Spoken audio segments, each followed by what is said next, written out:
नमस्कार दोस्तों, मेरे चैनल पर आप सभी का हार्दिक स्वागत है।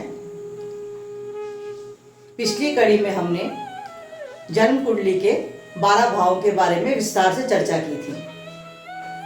अब जन्म कुंडली के इन्हीं भावों के बारे में हम फिर से बात करेंगे कि यह भाव किन स्वजनों से, किन रिश्तेदारों से संबंधित हैं और हमारे किन अंगों को दर्शाते हैं। तो आइए शुरू करते हैं। पिछली बार मैंने बताया था कि ये जन्म कुंडली है और ये पूरे 12 भाव है। पहला भाव तनु, लग्न हम स्वयं हैं, हम स्वयं हैं। दूसरा भाव धन का है और धन के साथ साथ वाणी, कुटुंब और आंशिक रूप से विद्या भी इस भाव से देखते हैं। पिछली बार में 1-2 बातें मिस कर गई थी, इस बार इस बातों को बताती हूँ आपको कि धन भाव वाणी, कुटुंब और आंशिक रूप से विद्या भी इससे देखते हैं। तीसरा भाव भाई बहन, पराक्रम और गुप्त शत्रुओं का भी कहलाता है। चौथे भाव से जैसे मैंने आपको बताया, सुख, ऐश्वर्य, गाड़ी, बंगला, नौकर चाकर, ये सब देखे जाते हैं। 5वें भाव में संतान के अलावा विद्या और बुद्धि भी देखी जाती है। इस 5वें भाव से विद्या, बुद्धि और संतान देखी जाती है। 6ठे भाव से मैंने आपको बताया शत्रु, मित्र, कैरियर। 7वें भाव में व्यवसाय, पति पत्नी।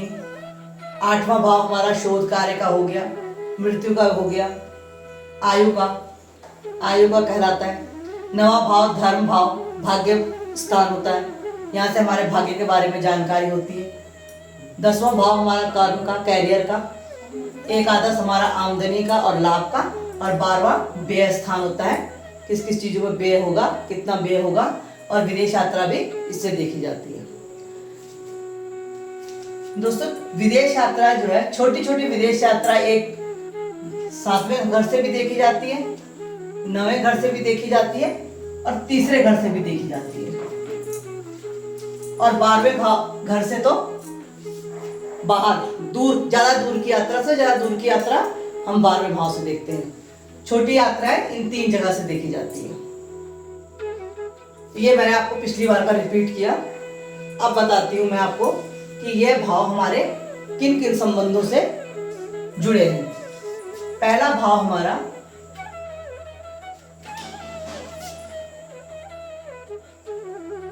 ताऊ, और बहुत से विद्वान नाना नानी, दादा दादी भी इसी भाव से देखते हैं।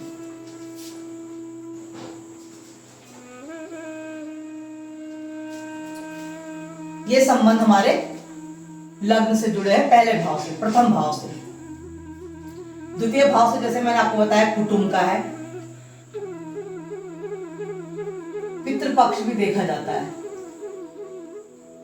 पितृपक्ष द्वितीय भाव से देखना है और पड़ोसियों को भी द्वितीय भाव से ही देखते हैं। द्वितीय भाव हो गया हमारा वाणी, विद्या, कुटुंब, पड़ोसी और पितृपक्ष से। तीसरा भाव हमारा भाई बहनों से संबंध रखता है। अब आते हैं चतुर्थ भाव पे। तो चौथे भाव से माता का विचार किया जाता है, माँ का।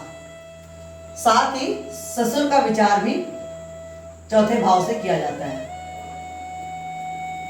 माता और ससुर, ये चतुर्थ भाव से देखना है। अब आते हैं पंचम भाव पे। पंचम भाव पे संतान तो देखनी ही है, संतान तो प्रमुख है। इसके अलावा प्रेमी, प्रेमिका, यह संबंध पंचम भाव से देखे जाते हैं। और साथ ही दत्तक संतान, गोद ली हुई संतान भी हम पंचम भाव से ही देखते हैं। विद्या, बुद्धि के अलावा संतान, दत्तक संतान, प्रेमी, प्रेमिका, ये हम 5वें भाव से देखते हैं। अब आते हैं छठे भाव पे। तो छठा भाव हमारा संबंध रखता है मामा, मामी, मौसा, मौसी जी से। मामा मामी मौसा मौसी, ये संबंध हमारे छठे भाव से देखे जाते हैं। अब आते हैं हम सातवें घर पे, सातवें भाव में, सप्तम भाव। तो सप्तम भाव में जैसे मैंने पहले लिखा है पति पत्नी देखते हैं, व्यवसाय तो देखते ही छोटा मोटा, लेकिन पति पत्नी भी संबंधों में पति पत्नी सप्तम भाव से देखा जाता है। इसके अलावा ताई, ताई का संबंध भी सप्तम भाव से देखा जाता है। और तीसरा भाई बहन, तीसरा भाई बहन,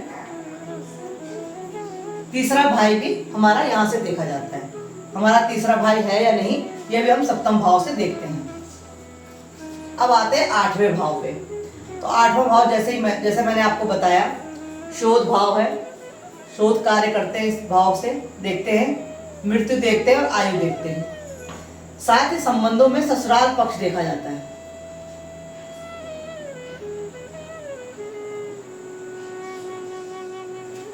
अब आते हैं नवें स्थान पे।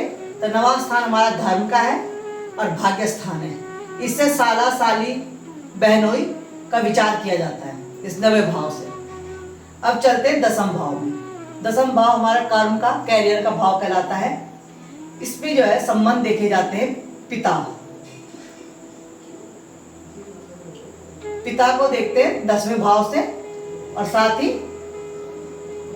सास, सास का विचार भी 10वें भाव से किया जाता है। साथ ही गुरु भी हमारे 10वें भाव से देखे जाते हैं, गुरु भी हमारे 10वें भाव से देखे जाते हैं। बहुत से विद्वजन कहते हैं कि माता पिता नवम और पंचम से भी देखे जाते हैं।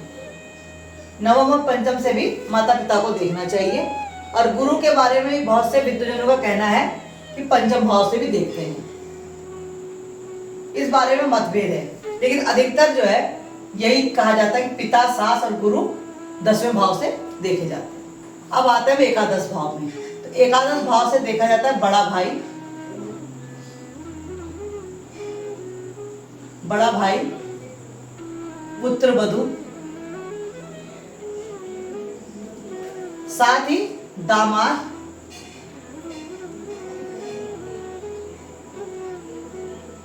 और मित्र। मित्र छठे भाव से भी देखे जाते हैं, लेकिन आंशिक। हितैषी, हितैषी मित्र जो हमारे हैं, जो हमारे अच्छे मित्र हैं, वो हमारे एकादश भाव से देखे जाते हैं। लाभ और आमदनी, आय के अलावा बड़ा भाई, पुत्र वधू, दामाद और मित्र, ये हमारे एकादश भाव से ये संबंध देखे जाते हैं। चलिए अब चलते हैं 12वें भाव पे।